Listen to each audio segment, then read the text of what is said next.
Хятадын удирдагчаар мандаж авсан Ху Жинтаогийн учир битүүлэг үхэл.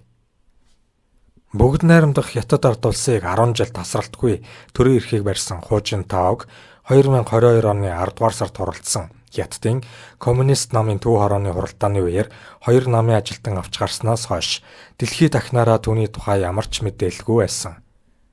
Тухайн үед Ху Жинтаог чуулганы танхимаас албатан авч гарсныг биеийн муудсан гэсэн тайлбарыг өгч байсан юм.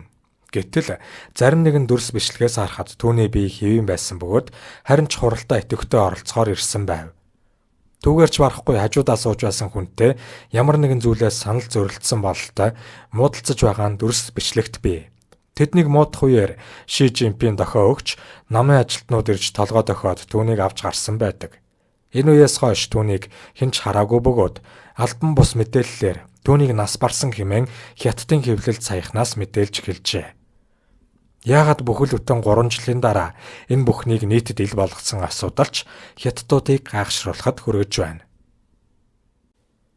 Тэгвэл 3 жилийн өмнө буюу 2022 оны 10 дугаар сард болсон явдлыг эргэн сануулъя. Хятадын коммунист намын 20 дугаар их хурлаар бүгд найрамдах Хятад ард улсын дарга Ши Жинпин 3 дахь бүрэн эрхээ баталгаажуулж улс төрийн товчооны байнгын хороог өөрийн ойрын хүрээллээр бүрдүүлсэн.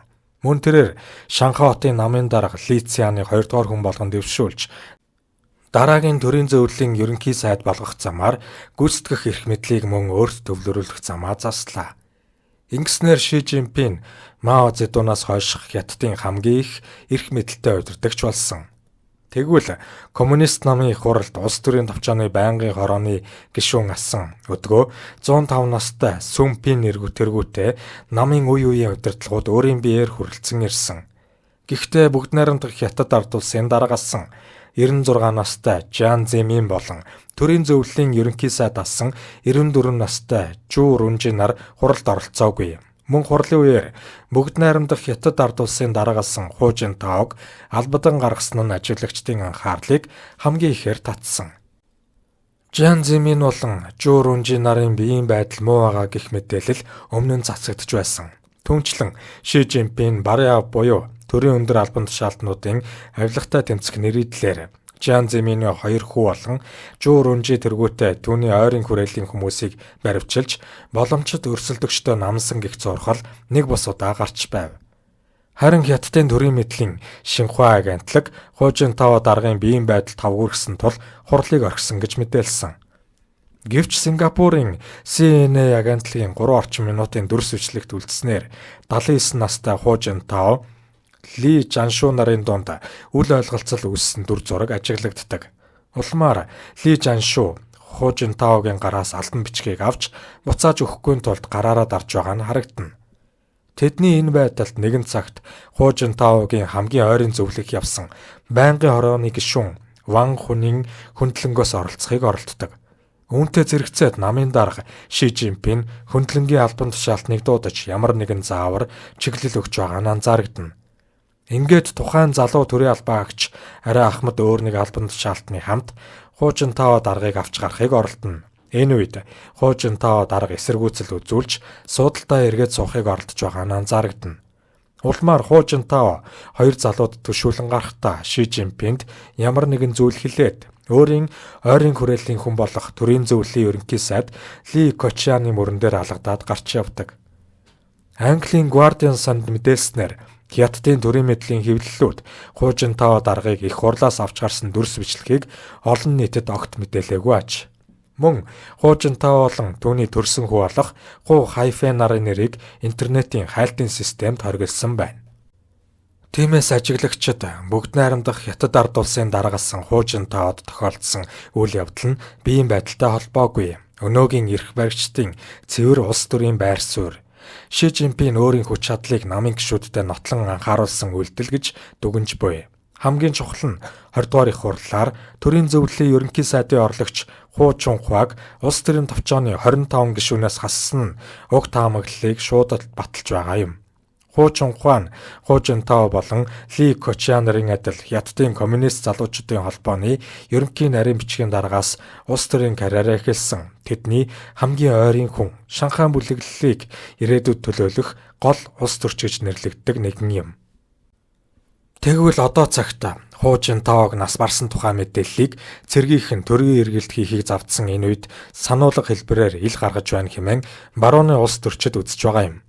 Ши Жинпин төрийн эргэлт хийхийг завдсан хэмээн хамгийн том генералуудаа барьж хорьсон байгаа бөгөөд энэ үеэр цөөнгүй цэргийн албан тушаалтнууд ч амь өргөцсөн гэх боловч нууцласаар байгаа юм. Ху Жинтаог ямар учир шалтгаанаар нухчихсан байж болох вэ? Түүний нэр хүнд Ши Жинпинээс илүү аж эрх мэдлийн хүрээн буурахгүй байсан түүнийг хөнөөх шалтгаан байв уу? Ялангуяа цэргийнхэнтэй ойр байсан нь түүний аминд хүрэх шалтгаан болов. Ингэхэд Ху Жинтао хэн байв? Ху Жинтао 1942 оны 12 дугаар сарын 21-нд Хятадын Цзянсу мужийн Тайсян дүүрэгт төржээ. Тэдний гэр бүл цайны худалдаа эрхэлдэг байж. Өөр их сурвалжаар бол Хугийн эцэг нь анхойгоос гаралтай цайны томоохон худалдаачин байсан боловч Ху хүүгээ төрөхөд дампуурсан байжээ. Хугийн 5 настайд түүний их нас барж хамаатны эмгэн Лю Бинсиа түүнийг хүмүүжүүлсэн гэдэг. Өөр нэг сурвалжаар Хугийнх ядуу байсан тул хамаатны ах нь хүмүүжүүлсэн ч гэдэг. Дунд сургуульд Дэн Сяопины ирээдүйн хүргэн Жан Хунтай хамт сурч байжээ.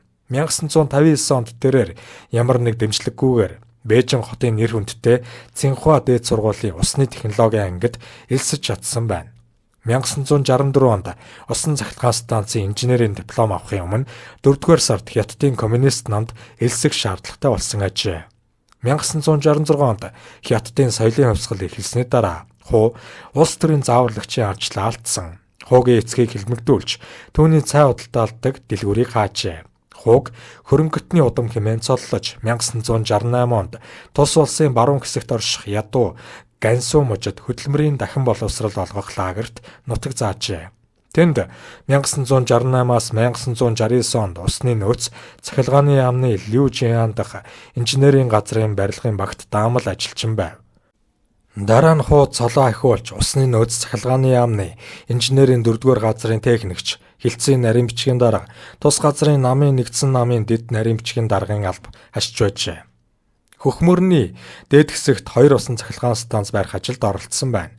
1980 оны 9-р сараас 12-р сар хүртэл нэгэн зэрэг Гансу мужийн залуучуудын эвлэлийн хорооны дарга байв.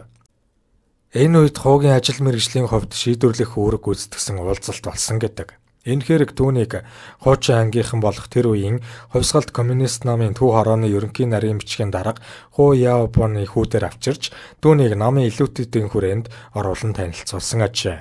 1985 онд Ху Жинтао Хятадын коммунист намын 12 дугаар чуулганаар төв хорооны бүрэлдэхүүнд багтаж хамгийн залуу гишүүн болж байжээ. Үүний зэрэгцээ тэрээр маш ядуу уулархаг баруун өмнөд мужийн намын хорооны дарга, мужийн цэргийн зөвлөлийн намын хорооны 1-р нарийн бичгийн даргаар томилогджээ. Тэрээр эдгээр хоёр албан тушаалыг 1988 он хүртэл хашиж байсан. Ху тэр үед Хятадын хамгийн залуу мужийн удирдагч байв. 1988 онд төвдөд Хятадын эсрэг үзэл ихээхэн гаарсан бөгөөд иймд бүсийн шин даргаыг томилох тухай асуудал гарч Ху өөрөө сайн дураараа энэ албан тушаалд томилогдов. Зарим мэдээллээр үндэсний цонхтой ажиллаж чаддгаа сайн харуулж чадсан тул түүнийг төвд рүү шилжүүлсэн байна. 1988-аас 1992 онуудад Ху төвдийн өөртөө засах орны коммунист намын хорооны нарийн бичгийн дарга, төвдийн цэргийн тойргийн намын хорооны 1-р нарийн бичгийн даргаар ажиллаж байжээ. Ху төвдөд цэргийн туршлагагүй анхны хятад удирдагч болсон байна. 1989 оны ихээр төвдөд Өвмэн сам өндөгдөж Ху түүнийг хэрцгийгээр дарж байв. Цэргийн байдал зарлаж цэргүүдийг ашигласан. Жагсагчдын эсрэг нулимс асгаруулагч хий байлдааны сум хэрэгэлсэн. Хугийн төвдөд хийсэн шийдвэртэй үйл ажиллагаа нь Хятадын удирдагч Дэн Сяопины анхаарлыг татсан байна. Төвдийн Өвмэн самоныг дарах нь тухайн жилийн сүүлээр болсон Тяньаньмэний үйл явдлын бэлтгэлийн нэг хэлбэр болсон гэж үздэг. 1992 онд Ху Жинтао Хятадын коммунист намын төв хорооны улс төрийн товчооны гишүүн болж мөн онд түүнийг намын төв хорооны дэргэдэх намын дээд сургуулийн ректороор томилж 9 жил болжээ. 1998 оны 3 дугаар сард бүгд найрамдах Хятад ард улсын даргын орлогчоор сонгогдсон байна. 2002 оны 11-р сард түүнийг Хятадын коммунист намын ерөнхий нарийн бичгийн даргаар намын бүгд хурлаар Цзянзиминий оронд сонгожээ. Төлөвлөж байсны дагуу 2012 оны 11-р сард Хятадын коммунист намын 18 дугаар их хурлаар Ху Жинтао намын төв арганы гишүүнчлэлээс татгалзаж 11-р сарын 15-нд Хятадын коммунист намын төв арганы бүгд хурлаар Ши Жинпин шинэ ерөнхий нарийн бичгийн дараагаар сонгогдлоо.